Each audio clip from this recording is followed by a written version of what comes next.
Hello friends, we are back with the analysis on ESI section of Phase 1 exam 2016. We have earlier uploaded the analysis on the ARD section, and on popular demand we are also providing you with the analysis of ESI section. So before we start the analysis, we are happy to tell you that large number of our students have cleared RBI Grade B Phase 2 exam. The number as of now stands at 103, so that's a huge number. And by the time this video gets uploaded and it's available to you, the number of students might increase to 120 plus. That is our expectation. So really this is a very proud moment for us, and this is due to the hard work and persistence of our students that so much of them have cleared Phase 2 exam. Well, before we start, we would like to tell you that ESI last year has a weightage of 25 marks, but this year it shall be 40 marks. So with respect to weightage, it shall increase, but the analysis that we are going to do for those 25 marks last year will tell you what can be expected in ESI section worth 40 marks this year. So the type and pattern of questions shall remain the same whatever was last year, but you always be prepared for any unexpected thing in the exam. But then again, more or less it should remain the same.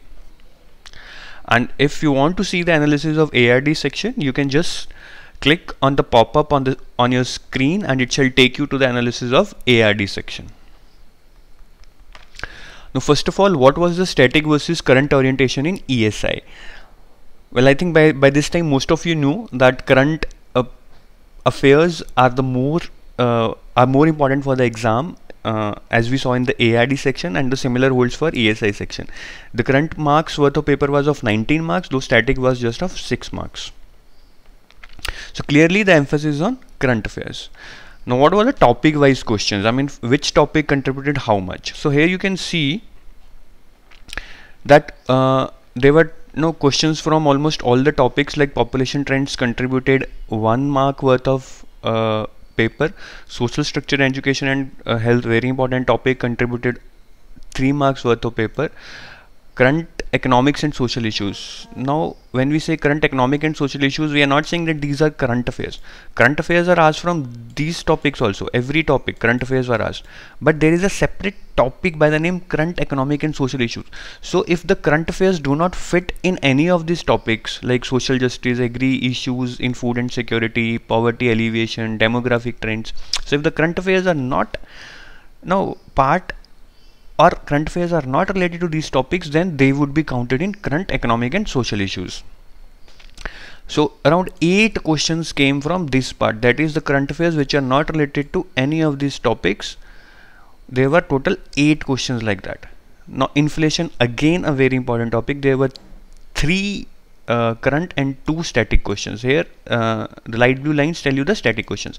Globalization of Indian economy, there was 1 current and 1 static. Demographic trends, that is urbanization, there were 2 questions. Poverty alleviation and employment generation, there were 3 questions. Again a very important topic. There was no static question from this topic. Banking and financial institutions in India, there were 1 current and 1 static, total 2 questions. Agri issues in food security, there was only 1 question. Non-institutional and institutional agencies in rural credit, 1 static and 1 current. Again a very important topic with respect to, since NABARD is in this area only.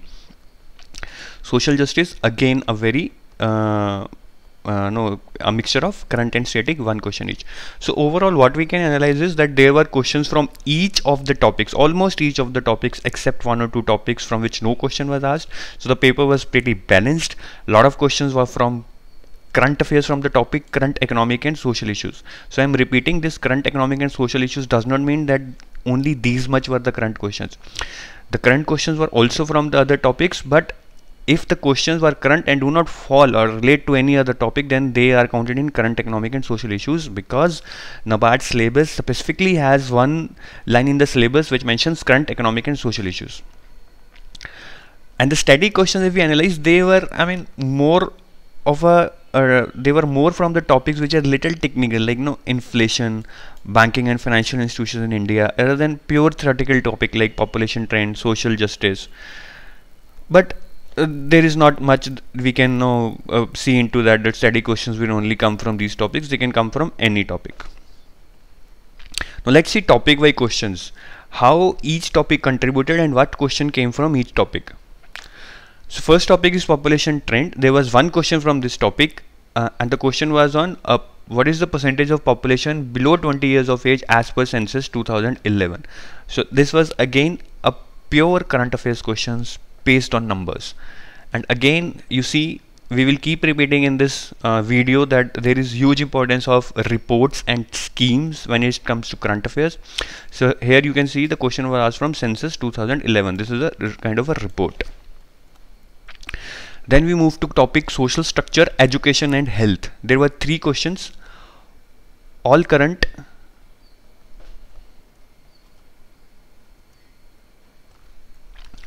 So the first question was literacy rate in India as per NSSO. So again you can see here a question from a report. NSSO is National Sample Survey Office. Then there was a question on percentage of rural households having no literate adults above the age of 25 as per socioeconomic census. Again a question from a report, socioeconomic census 2011. Then there was a question on head of committee set up by HRD. This was a very vague question. It was not mentioned like which committee, what is the purpose of the committee. It was just asked who is the head of the committee set up by HRD. Right. Now the next topic is inflation. There were 3 questions, 2 static and 1 current. The static questions were a mixture of easy and moderate questions, like the question on definition of inflation falling below 0%. This was a very easy question. Then there was a question on definition of monetary policy having targeted inflation. This was a kind of a tricky question. And the third was purpose of inflation below 4% as per statement by RBI governor. So in the question paper, a statement by RBI governor was mentioned, in which it was said that why inflation target of 4% has been set, or the inflation target below 4% has been set, and the question was what is the purpose of this target, how will it help. This was a easy but a tricky question, right? Now we move to the topic globalization of Indian economy. There was one question on this topic, and which was static, which was very easy question, headquarter of IMF. The answer is United States, Washington DC. So this was a very easy question. Then we move to next topic, which is demographic trends, urbanization. Urbanization is basically a subtopic under demographic trends. So there were 2 questions, both current, and both were from schemes or the programs. First question was on smart cities mission, that this smart cities mission is under which ministry. Again, it's related to urban development ministry.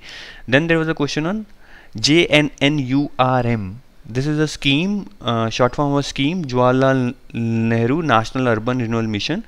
The question was with which scheme this has been subsumed with. The answer was Amrut. This was done by Modi government. It was renamed to Amrut. So this, you can see both the questions were related to schemes or programs launched by the government. Both were very easy. If you would have read about these schemes, you would have easily answered those questions. Then there were a topic, we come to the topic poverty alleviation and employment generation. Again a very important topic. There were 3 questions, all were current.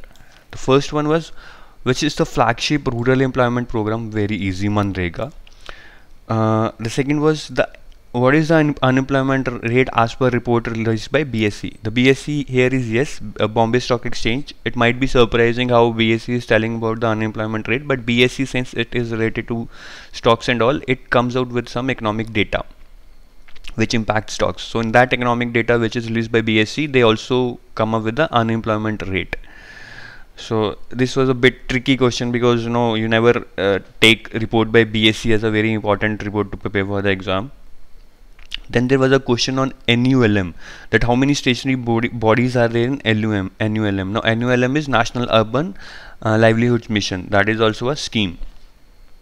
So here also you can see there are almost all the questions either from schemes or the reports. This is a flagship rural employment program is a scheme, NULM is a program against a scheme, and then this is on the report released by BSE, right? Then we move on to the topic banking and financial institutions in India. There was one question which is static, very easy question. Who is the lender of last resort? RBI. So no confusions about this. So this was a very easy question from this topic. Next we come to the topic agriculture issues in food security. Lesser important topic with respect to ESI, because agriculture is more of a separate topic or a subject as an ARD. So only one question was asked from this topic, which was current. And the question was, which food items are not part of subsidized food as per Food Security Act? So this is again a kind of a question from a program or a scheme. It was not that tough question. If you have read about the National Food Security Act, I mean, the question was on the main points of that scheme itself. The next topic is non-institutional and institutional agencies in rural credit. One question was asked from this topic, which was based on current orientation, and the question was, who regulates the microfinance institutions registered as NBFC? Well, in a way this is a very easy question, because NBFCs are kind of non-banking financial companies. So the answer, even if you would have guessed, would have been RBI, it would have been the right answer. So kind of a, I would say, easy question from this topic. Then we come to the topic social justice. So there was one question which was static, and it was like ministry under which National Scheduled Caste Finance and Development Corporation works. So this was a kind of question, was easy, but obviously if you would have not read or known about this corporation, then you would not have answered this. But it was in news just before the exam last year, so a question could have been expected on this. Now we come to the last topic from which a lot of questions came. So I repeat, there is a separate topic by the name current economic and social issues in the syllabus, if you see the syllabus once again. So when we see current economic and social issues, we do not mean that only these were the current questions in the exam. The current questions were from different topics also, but this is a separate topic altogether. And if current questions do not fall under other topics, we have clubbed it under current economic and social issues. So there were altogether 8 questions, all were current. The first one was that which is the fastest growing state in terms of gross state domestic product. This obviously you would have come to know if you would have been reading a newspaper. The second question was on rural electrification scheme. Again a question on scheme. The answer is obviously Deen Dayal Upadhyay Gram Jyoti Yojana. Then the question was, what is the plan period of 12th 5-year plan? This is a very basic question. I think this question is asked in many exams. But again, this is a question from a program launched by the government. Then there was a question as per CSO, what is India's per capita income in 2015 and 16? What would be India's per capita income in 2015 and 16? Again, this is a question from a report, CSO, report by CSO. Then there was a question of who's released the World Economic Situation and Prospects report. It's released by United Nations actually. Not a very popular report, but still, you know, they have to do something to make paper little tough. So this is again a question on a report now. Then there was a question Atal Pension Yojana scheme. I think it was on a purpose of Atal Pension Yojana scheme. Again a question on scheme here. Then there was a question on that the base year for national accounts has been changed from 2004 2005 and to which year? Well, easy question if you would have been following a newspaper and any standard source. Then as per economic survey, India's earning population in tax bracket is, and the question was how much of India's earning population in tax bracket is as per economic survey. So they are asking a question and they are mentioning the source also, that what is as per this source. And economic survey we all know is very important, and there was only one question from the economic survey. There can be more this year, but to emphasize it, that again this was a question from a report, which is the economic survey. So we again emphasize that a lot of questions coming from the reports or the schemes, right? Now we move to insights and strategies. So first we see a number of questions based on schemes or programs. As we have already analyzed or emphasized in the video, there were a lot of questions asked from schemes and programs. So this is a kind of a summary. So from current economic and social issues, there were 3 questions asked, and then there were 2 questions asked from demographic trends and urbanization. Then there were 2 questions asked from poverty alleviation and employment generation. Then there were one question asked from social justice, and one question asked from agriculture and food security. That these are the questions asked from schemes from these topics. Schemes or programs, not the schemes only. So there were total of 9 questions from schemes. The point to analyze is that you need to remember the short names such as JNNURM, Jawaharlal Nehru Urban National Urban Renewal Mission, DDUJY, Deen Dayal Upadhyay Gram Jyoti Yojana, Manrega. Well, we already know, I think you already know, this is a very famous scheme. Then NULM, National Urban Livelihood Mission. So to cut short, there were a lot of questions in which short forms were given, and you were assumed to know the full form of these to answer those questions. So either short forms were given in the question itself or in the choices. And other questions which were related to schemes or programs were on Atal Pension Yojana, National Food Security Scheme, NSFDC, or Smart Cities Mission. We have already discussed these questions in our in the previous part of this video, so we will not repeat those questions. And to cut short again, the schemes are a very important part. Do give emphasis on schemes and programs while preparing for this exam, and while you are reading the schemes, do read the sub schemes also. They are not asking you directly from the main scheme. Sometimes they go deep and ask about the sub schemes. Now there is a kind of a understanding among the students that a lot of questions are asked which are based on data. Well, it's not false to say that they're not asking questions based on data which you need to cram. And there were 5 questions based on data in phase 1, which I think is still little less. Kind of, there is a euphoria in the market that you need to mug up and remember all the data. So answer is yes, you need to mug up all the data, but then do not go overboard. Like each and every figure you need to remember, because I think they are kind of changing the pattern of the exam year by year. They are moving more to a conceptual based paper. So still you need to remember the data as much as you can, because 5 marks out of 25 is huge. It's almost 20%. You cannot take any risk here. And even I think data is more important for phase 2. In phase 2 there would be more questions which would be directly facts or number based. So as of now, cram the data as much as possible, but then do not just spend time on cramming. Do spend some time on understanding or building the concepts. What is the strategy 3 or the insights 3? Then, as we discussed in the previous part of this video, there were a lot of questions from the reports. As you can see, there were 2 questions from the census. One was from the normal census, and another one was from socio-economic census. Then there was a question from CSO report. Then there was a question on World Economic Situation and Prospects report. Then there was a question on report by BSE. Then there was a question on report by National NSSO, which is National Sample Survey Office. Then there was a question on economic survey. So there were a total of 7 questions from reports. As you can see, questions were from these reports. Well, many of them we know are important, like census, economic survey, CSO, NSSO, but some of the reports are not that important, like report by BSE on unemployment data or World Economic Situation and Prospects report. But to cut short, give emphasis on important information in reports. Try to see what is being said in the reports, who released that report, when was it released, what is being calculated in that report, how it is being calculated. So these are some of the important aspects that you need to know about every report. And if the report has been released by some international organization, then read about India's context in that report, what is being said about India, right?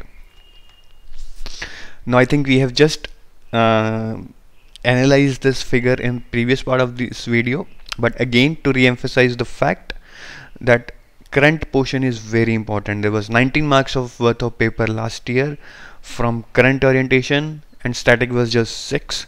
Current affairs are the mainstay of the examination, but on the other side, questions asked from static portion were very basic, so you could have answered those questions easily.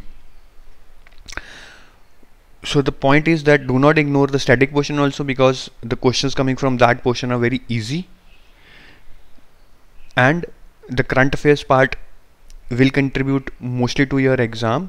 So if you would have if you would have read any fact scheme data for a particular area, then you should be able to attempt that question easily. So be as comprehensive as you can, increase your scope, because that is the only way you can answer most of the current orientation questions. Now we move to insights and strategies 5. And now we have already again repeating that we have already seen this in the previous part of this video, but again to re-emphasize the fact that both current and static questions were asked from topics in phase 2. So when you are giving the phase 1 exam, you will see that the questions asked are from the topics which are in the phase 2 syllabus. So you need to prepare the phase 2 syllabus before you go to the phase 1 exam. Since weightage of ESI is 40 marks, it's very essential to score 30 plus marks in ESI. Otherwise, there is very less chance for you to cover to clear the overall cutoff. And even people who are applying for specialist seat need to cover the phase 2 syllabus for ESI and ARD before phase 1 itself. I see a lot of people who feel that since they are applying for a specialist seat, they need not put so much effort for ESI and ARD in phase 1, but that is a wrong perception. Because in specialist area, I mean, there are very less number of seats as compared to general, so you need to be very focused, and you cannot take ESI and ARD easily, because that contributes 80 marks to your phase 1 paper. So even if you are a specialist candidate, you need to cover ESI and ARD syllabus for phase 2, because that will come in your phase 1 exam. Okay. Well, if you want to download some sample free study material, you can go to our website www.edutab.co.in. You can just click on the pop-up on this video and it shall take you to our website.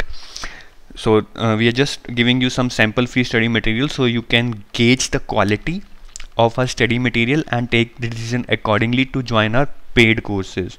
We want you to build trust in us before you enroll in our paid courses. That is the whole purpose of distributing some sample free study material. And you can enroll into our courses and read or access all our courses on our mobile app, which is based on Android, so that you can get from the Play Store. So learn anywhere, anytime on our Android mobile app. If you have any query, call us at 8146207241, or you can email us at learnofy@gmail.com. We will be happy to answer all your queries related to NABARD or even RBI Grade B exam. Well, thank you. We really hope that this video was beneficial for you.